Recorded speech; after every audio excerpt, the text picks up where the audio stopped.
Good morning children. Already हम लोगों ने पिछले क्लास में डिस्कस किया है ये पॉइंट हम लोगों ने कि हाँ एमीटर क्या है, वोल्टामीटर क्या है ना, ओम्स लॉ क्या है। आज हम लोग स्टडी करते हैं कि हम ओम्स लॉ को कैसे वेरीफाई करेंगे, ओके। और उसके बाद हम देखेंगे रेजिस्टेंस और रेजिस्टिविटी को क्लियर करेंगे। तो हमें ओम्स लॉ को वेरीफाई करने के लिए क्या क्या इक्विपमेंट चाहिए उस पर डिस्कशन स्टार्ट करते हैं, okay. So now let's at a first we take the some equipment और a device for verifying the Ohm's law.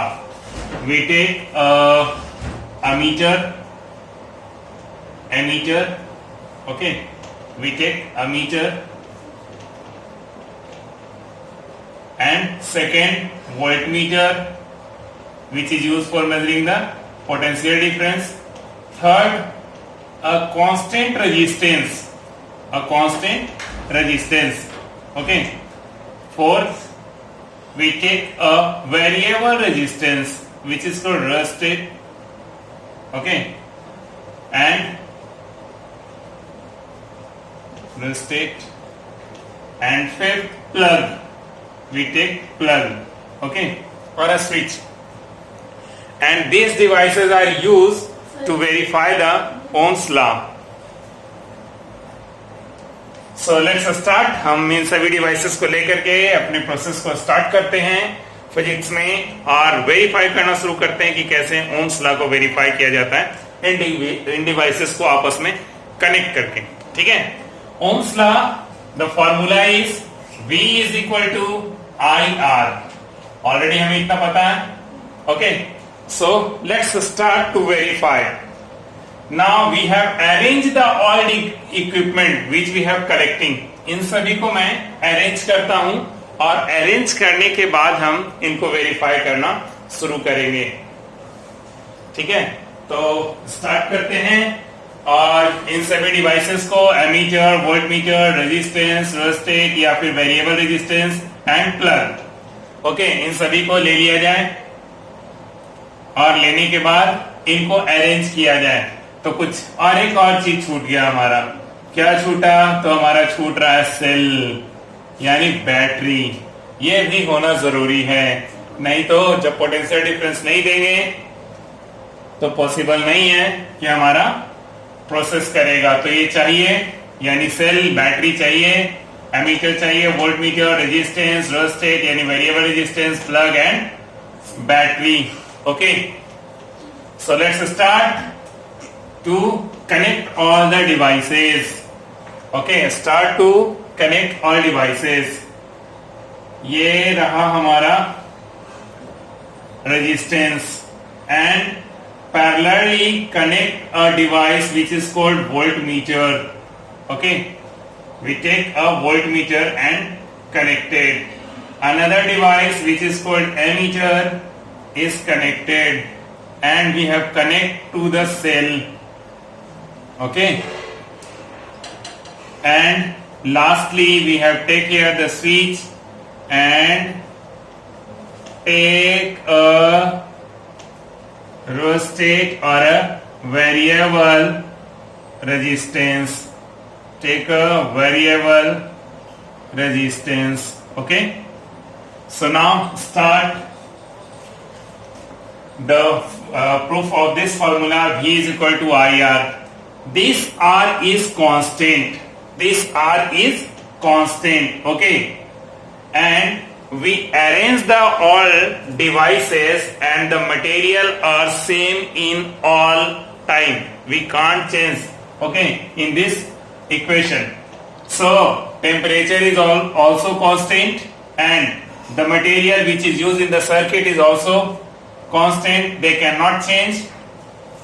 And we arrange to all the devices, okay. Now start the plug or connect the plug or on the switch. When we have a start the switch and we are observe what we observe, the current is start the flowing I, okay. So here we get that V I R. VIR. Suppose your R is constant. R is constant. What is R? Suppose 2 ohm. Simply 2 ohm. 2 ohm. Okay. We take 2 ohm. 2 ohm.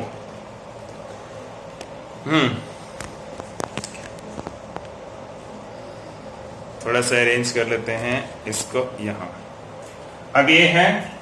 Now we take potential difference of V. The V is equal to suppose 0.85. 0.85. What we get? Then V is mentioned here 0.85 यानी 0.85. I नहीं पता है हमको, R पता है. R हमने constant ले लिया है. क्या ले लिया है भाई? 2 है ना.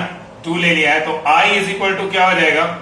0.85 बाई 2 कितना हो जाएगा? 0.425 हो जाएगा, है ना. 0.425 हो जाएगा. यानी हम ले लिए 0.425 ampere current. This is the potential difference B. अब इसको बढ़ाते हैं 0.85 की जगह इसको डबल करके देखते हैं. इसको हम बढ़ाते हैं, इंक्रीज करते हैं. इसको हमने क्या कर दिया? 2 से मल्टीप्लाई कर दो यानी 2 सेल कर दो. एक सेल की जगह यहाँ जो सेल आपने लिया था इसमें आपने पोटेंशियल डिफरेंस फर्स्ट टाइम में जो ऑब्जर्वेशन करने के लिए हम ले रहे हैं उसका पोटेंशियल डिफरेंस हमने कितना लिया है? 0.85. ये पोटेंशियल डिफरेंस है इसका हमने लिया. अब जैसे ही हम ये लेते हैं इस सर्किट में करंट फ्लो होना शुरू होता है तो ये एमीटर ऑब्जर्व करेगा 0.425 ampere current is flowing here and voltmeter is also getting the resistance is 2 ohm and constantly 0.85 potential difference. So now again we have increases the potential difference. We have increases the potential difference 1.70 volt yani double of this. When we have double then similarly I is also double. How? 1.70 I into 2. Okay, R is constant 2. I is equal to 1.70 by 2. Then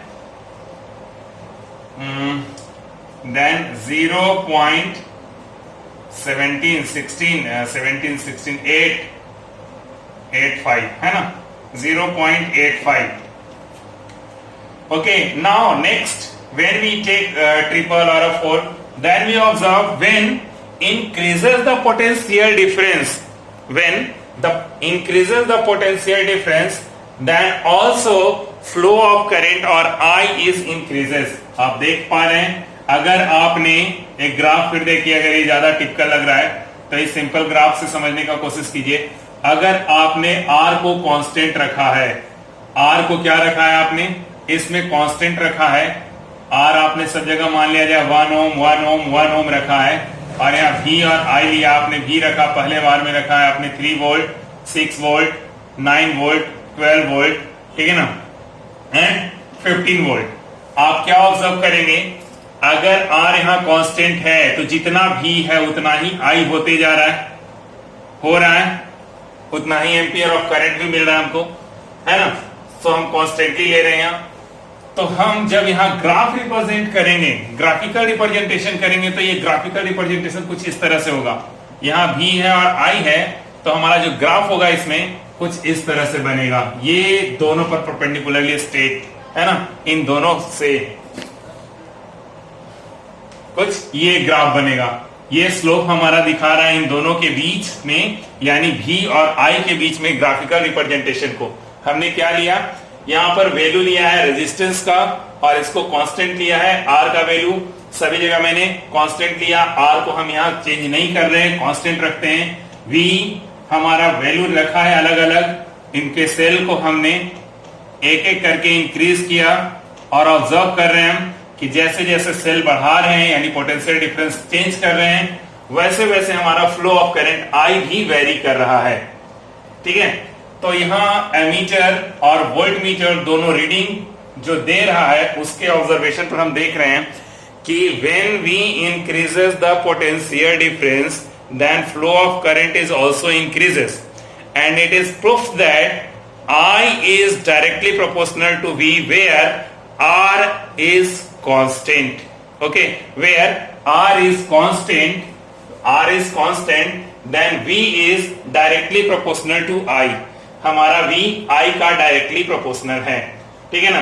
and it is verify that the Ohm's law V is equal to IR, V is equal to IR। Okay, इस तरह से हम आसानी से इस बात को दर्शा पा रहे हैं कि जैसे जैसे हम सेल को इंक्रीज करते हैं, जैसे जैसे 1 सेल 2 सेल 4 सेल इंक्रीज करते हैं, वैसे वैसे हमारा I भी इंक्रीज कर रहा है, यानी फ्लो ऑफ करंट भी इंक्रीज कर रहा है। ओके, फ्लो ऑफ करंट भी इंक्रीज कर रहा है। तो इस तरह से हम ऑब्जर्व करते हैं, ठीक है।